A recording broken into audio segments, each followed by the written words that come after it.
All right, Emma. So, we always talk about the traditional stuff in affiliate marketing, right? SEO, PPC, social media. But I've been really digging into what makes some people just explode their growth, and it's never the obvious path. Yeah, I totally get that, James. It's like everyone's doing the same thing, so how do you stand out? It just feels like a race to the bottom sometimes, you know? Like if you're not doing something genuinely different, you're just another voice in a really, really loud crowd. Exactly. And that's the thing. The unconventional isn't just about being quirky. It's about, identifying inefficiencies or overlooked opportunities where others just aren't looking. It's where the real alchemy happens, I reckon. It's not just about doing things differently for the sake of it. It's about finding those leverage points, those hidden, almost secret pathways to connecting with an audience that's genuinely hungry for what you're offering. So it's about finding gaps, essentially, like not just trying to beat everyone at their own game, but finding a new game. That's super intriguing. I mean, what kind of gaps are we talking about here? Because when I think unconventional, my mind goes to some pretty wild, outside the box stuff that might not even be ethical sometimes, you know? No, absolutely not. Ethics are paramount, always. But it's about looking beyond the keyword tools, Emma. See, most people, they type in best coffee makers or weight loss tips. But what about coffee maker for small apartments with limited counter space? Or gluten-free baking for busy parents with picky toddlers? Do you know what I mean? Oh, okay. So, super, super specific, almost hyper niche things that people might not even realize they're searching for until they hit that problem. That's actually really smart. So, you're not just looking for broad categories, you're looking for specific pain points within those categories. Precisely. It's about finding the conversations, not just the search terms. Go into forums, Reddit, Facebook groups, not to spam, but to listen. What are people struggling with that no one's really addressing directly? What are the anxieties, the aspirations, the little frustrations that lead to unique questions? That's where you find those underserved niches, the ones that are still, golden.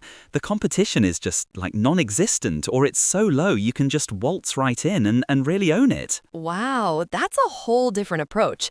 So instead of trying to rank for best espresso machine, you're looking for espresso machine that fits under a low cabinet or something. That actually feels more authentic too, like you're truly solving a problem for someone specific, rather than just pushing a product. Spot on, Emma. And once you've found that niche, the next step is often unconventional traffic generation. Forget just paid ads and organic Google traffic for a moment. Have you heard of dark social? Dark social.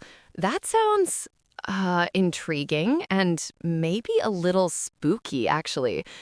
What is that? Some kind of secret underground internet thing? No, seriously, what are we talking about here, James? Because that's a term I haven't come across in traditional affiliate marketing discussions at all. It's brilliant, actually. Dark social refers to all the traffic that comes from private shares, right? Think WhatsApp, Telegram, private Facebook groups, email, Slack channels, the stuff that analytics tools just attribute as direct traffic. People share things they really value in these private spaces. The conversion rates are often through the roof because it's peer-to-peer recommendation, not an ad. Oh, okay. So it's like word of mouth, but digital. That makes so much sense. So, how do you even tap into that? Because if it's private, you can't exactly run an ad campaign in someone's WhatsApp chat, right? That would be super creepy and totally backfire. Exactly. You don't. The trick is to create content that's so incredibly valuable, so hyper-relevant to those specific niche pain points we just discussed, that people want to share it privately. It's not about forcing it, it's about earning that share. Think a really detailed, unbiased guide, a unique tool, or an answer to a common, specific problem nobody else has bothered to explain properly. Something that makes them go, oh, my friend needs to see this. So, like creating genuinely helpful stuff that almost naturally propagates through these dark channels. That's really cool. But what about like specific platforms? Beyond the typical social media giants, are there any like less obvious places to find these micro communities or potential sharers? Absolutely, Emma. This is where it gets really interesting. Think about platforms like Quora, Reddit, even niche forums that still exist, right? Or smaller, highly specialized communities around a software or a hobby. Most affiliates ignore them because the scale isn't immediately obvious, but the engagement is often incredibly high. Oh, okay. So, like going deep into a specific subreddit, not just posting a link, but actually becoming a valuable member of the community first. I see that happening on Reddit sometimes, where people actually add value before, just dropping an affiliate link or something. Spot on. It's not about being a spam bot, it's about genuine contribution. Answer questions thoroughly, help people out, and then, when it's appropriate, maybe gently link to your incredibly helpful, well-researched resource that solves their problem. You're building trust, right? You're becoming a known, helpful entity in that specific micro-community. The conversions, they often follow, because people trust you, not just the product you're recommending. And this can actually take like almost no ad spend at all. That makes so much sense. It's like a long game approach, building authority and trust. It's not a quick fix, but it sounds like it could be incredibly powerful for long-term sustainability. It absolutely is. Now, let's talk conversion psychology, right? Everyone knows scarcity and urgency. Limited time offer, only 3 left in stock. But what if we flipped that? What about anti-scarcity? Anti-scarcity. That's a new one. I've always been told that scarcity is like the golden rule of getting people to act fast. So what, you're saying we tell people they have all the time in the world?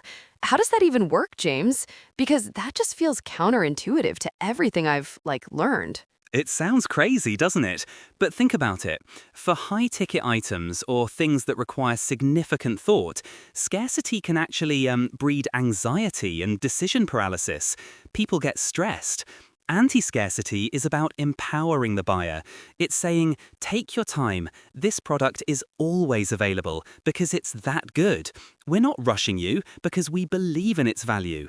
It shifts the focus from buy now or miss out to buy when you're ready with full confidence. Oh, okay. So it's building trust through transparency almost. Like you're not trying to manipulate them into a quick decision.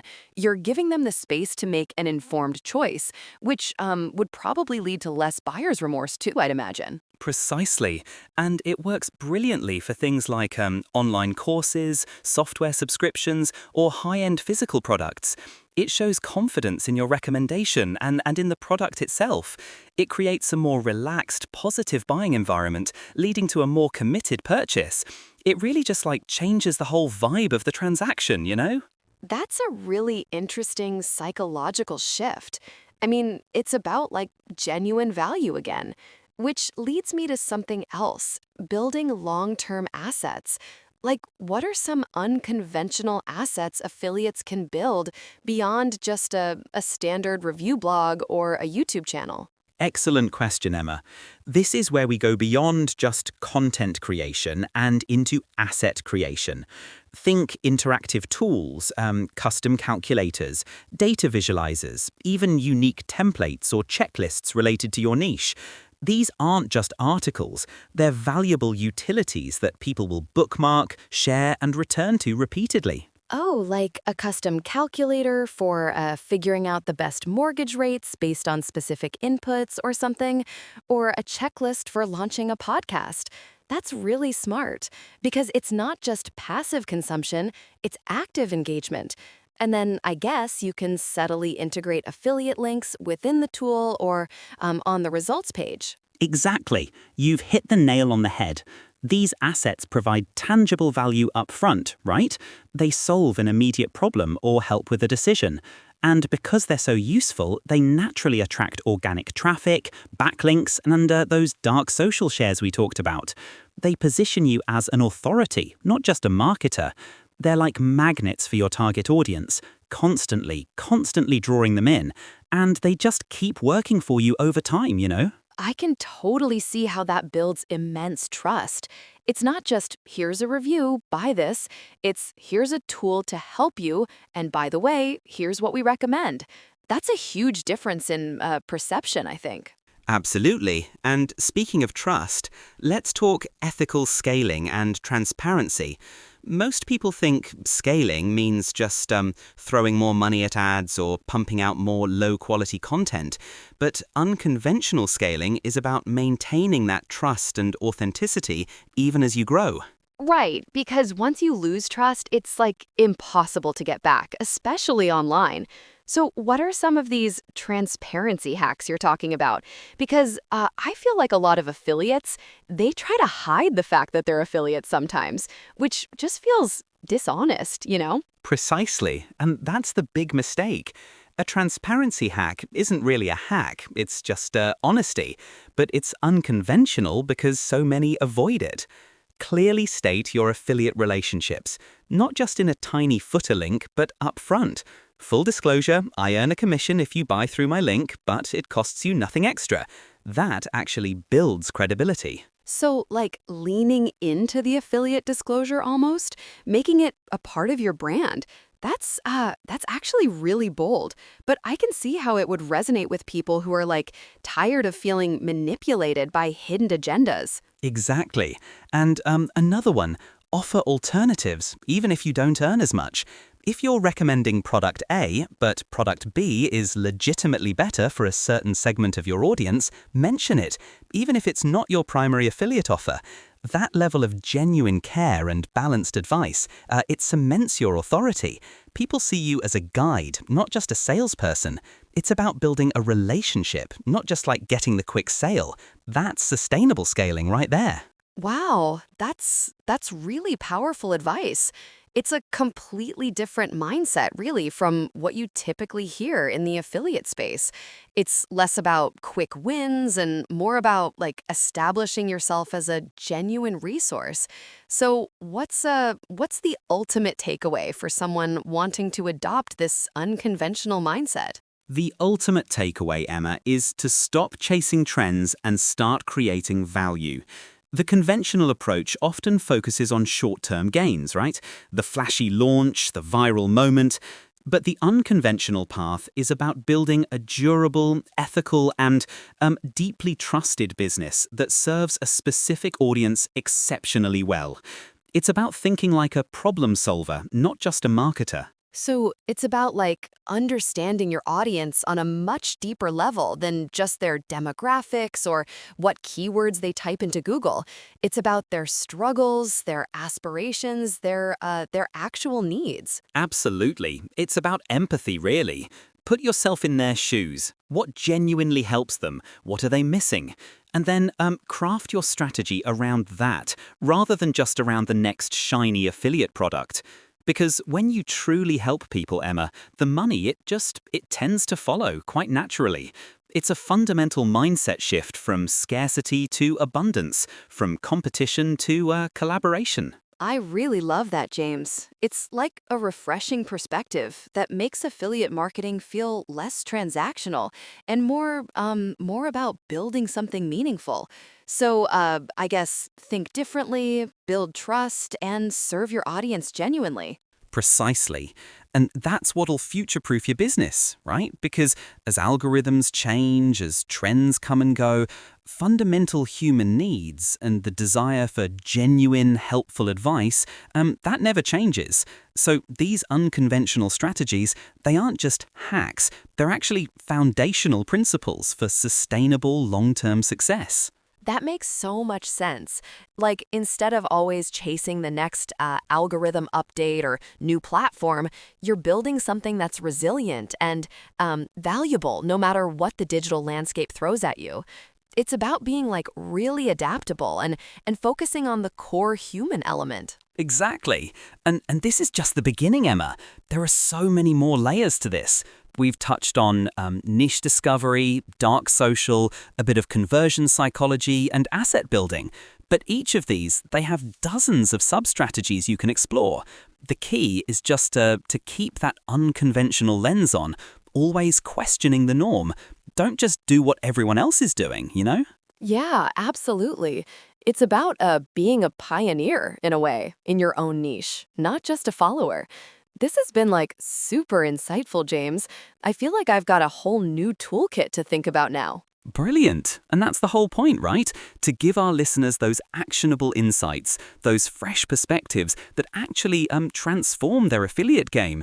It's not just about making a bit of extra cash. It's about building a real sustainable